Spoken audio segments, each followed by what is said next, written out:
inviter. Merci à vous. Et de me donner l'occasion de partager quelques idées, quelques informations avec vos auditeurs et auditrices.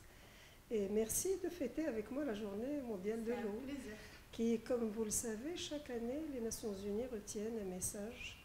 Cette année, c'est l'accès de l'eau pour tous. Autrement dit, c'est le droit à l'eau. Un droit qui est, qui est reconnu constitutionnellement au Maroc par l'article 31 de la Constitution de 2011. Alors, disons, parlons globalement de l'état des lieux par rapport à la question de l'eau au Maroc. D'abord, il faut reconnaître que le Maroc a toujours eu pleine conscience de la valeur de l'eau. L'histoire et des écrits historiques le démontrent. Aujourd'hui, pour cette période contemporaine également, nous avons une politique volontariste importante qui a su, si vous voulez, accompagner les changements. Donc, sur le plan quantitatif, la question de l'eau, on nous reconnaît une expertise et une réussite parce que la quasi-totalité du milieu urbain a accès à l'eau, et non seulement accès à l'eau, mais de manière durable et pérenne. Pour le rural, c'était plus compliqué parce qu'en 1994, seulement 14% de la population avait accès à l'eau. Aujourd'hui, les chiffres, j'ai lu le dernier rapport de 2019 des Nations Unies qui dit que ce chiffre est de 60%.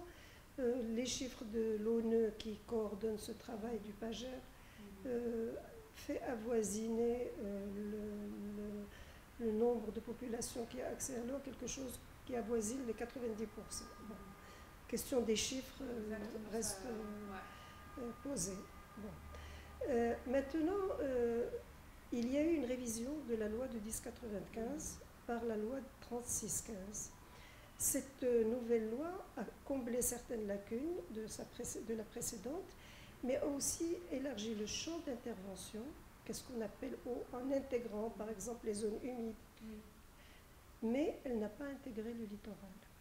Et je reviendrai sur cette question.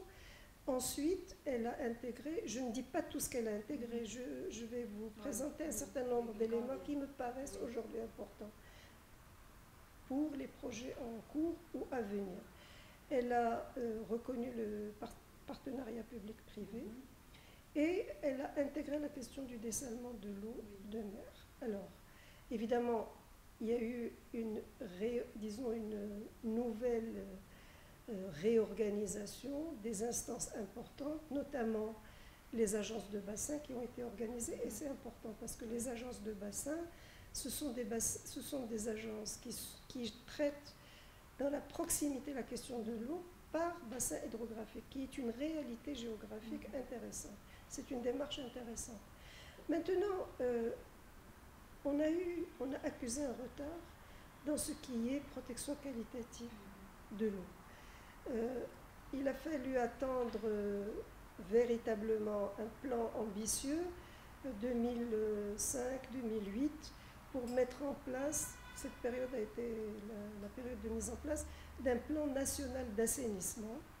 C'était la première fois que la question faisait l'objet d'un plan avec financement, avec une mise en place institutionnelle, etc. Et puis, aujourd'hui, avec les nouvelles perspectives qu'offre la nouvelle loi 3615, il y a un travail qui se fait actuellement au niveau du département de l'eau, qui était jusqu'à il n'y a pas longtemps le secrétariat d'État de l'eau, sur la mise en place d'un plan national de dépollution industrielle. Alors ça nous ramène à un élément qui est important, c'est-à-dire est-ce que l'offre en eau restera suffisante? Donc il faut que le Maroc soit véritablement prudent. Il faut que nous soyons prudents les uns et les autres. Je ne parle pas du gouvernement, je parle de nous tous, entreprises comprises, pour comprendre que toute notre eau vient du ciel et que de l'utiliser et de la rejeter en mer n'est plus possible. Alors, qu'est-ce que cela veut dire? Cela veut dire qu'il faut réutiliser l'eau, Donc là, il y a un plan de réutilisation des eaux usées qui arrive maintenant, qui se met en place, qui a déjà commencé. À mon avis, ce sont deux parties importantes qu'il faut accélérer parce que, d'une certaine manière, on protège l'environnement, parce que l'environnement qui est atteint par une eau polluée est victime de cette pollution, y compris notre santé, mais en même temps, c'est une économie de l'eau. Et c'est une, si vous voulez, c'est une démarche vertueuse. Aujourd'hui, on fait l'apologie ou l'éloge de ce qu'on appelle l'économie circulaire, et je vois que tous les départements ministériels parlent d'économie circulaire. Eh bien, l'économie circulaire, justement, signifie qu'on commence depuis le développement des connaissances jusqu'à la valorisation de la ressource. Et c'est un concept qui est valable au niveau macro, mais qui est valable aussi intra-entreprise, intra-organisme, intra-institution. L'économie circulaire est un concept. Et donc, tant mieux, sauf qu'il y a un problème de temps. On ne peut plus se permettre d'adopter une loi et d'attendre pour adopter les textes d'application et ne pas adopter les mesures de contrôle suffisantes et de ne pas tout faire pour que la loi soit effective. Et là, j'en profite pour dire que c'est une question qui nécessite en même temps deux choses. Elle nécessite bien sûr des financements. Ce sont des questions qui nécessitent des financements. C'est une question qui nécessite de nouvelles technologies. Mais en même temps, c'est une question qui nécessite de l'éducation et de la communication et des formations ciblées pour avoir les ressources humaines nécessaires pour les nouveaux métiers qui apparaissent. Mais cela veut dire aussi qu'en envisageant de nouveaux métiers, ça veut dire qu'on crée de l'emploi, on crée des opportunités de création d'entreprises et d'investissement. Donc ce que je veux dire par là, c'est qu'il ne faut plus, ça fait longtemps que je le dis, mais je le répète, il ne faut plus envisager la question de l'eau comme simplement un défi ou une contrainte. C'est un défi, mais c'est un défi qui offre des opportunités. Et aujourd'hui, le fait que ça soit des opportunités nécessite une autre forme de gouvernance. Le public tout seul ne peut pas tout faire. Soyons honnêtes entre nous. Je sais qu'il y a un débat idéologique sur le privé, la privatisation, mais il y a un privé que l'État ne peut pas prendre en charge. Les aspects industriels de l'eau, l'État ne peut pas le faire. Impossible. Bon, chez nous au Maroc, nous ne sommes pas dans une, si vous voulez, une gestion privée, c'est la gestion déléguée. Les infrastructures et l'eau continuent à être domaine public.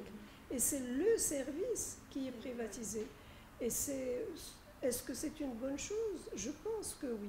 Mais anyway, il faudrait que dans toutes les instances aujourd'hui, puisque la loi parle de PPP, il faudrait que dans toutes les instances qui sont dédiées à la question de l'eau, et la question de l'eau est transversale, s'assurer que le point de vue de tous est écouté, et que les solutions sont consensuelles et qu'il y a une complémentarité parce que personne, aucun acteur ne détient l'ensemble ni de l'information ni de la solution. Et comme nous sommes face à un défi, jouons la complémentarité. Et à cet effet, je voudrais lancer un appel que j'ai déjà lancé. Coalma est une plateforme récente qui, justement, donne un exemple de ce qui pourrait se faire au niveau de la gouvernance. Nous avons autour de la table tous les acteurs de l'eau, les ministères, la CGM, le CNDH. On a avec nous les opérateurs publics, les opérateurs privés, l'université et la société civile. Mais ce travail de mise en place de cette structure a pu se faire parce qu'il y avait une maturité et une prise de conscience de la nécessité de la gestion intégrée et transversale. Pourquoi Coalma ne participe pas, ne collabore pas au processus décisionnel? Pourquoi? ce lieu d'expertise qui réunit tout le monde et facilite le contact parce que les passerelles seraient facilitées, n'est pas suffisamment sollicité pour participer au processus décisionnel. Je l'ai dit, je le redis, on ne peut plus gérer l'eau du haut vers le bas et on ne peut plus gérer l'eau uniquement par les ministres et les départements ministériels. Mais en même temps, nous sommes conscients de l'expertise nationale qui est sur le terrain et nous la valorisons et nous avons tout un travail pour la rendre plus visible à travers notre ONG.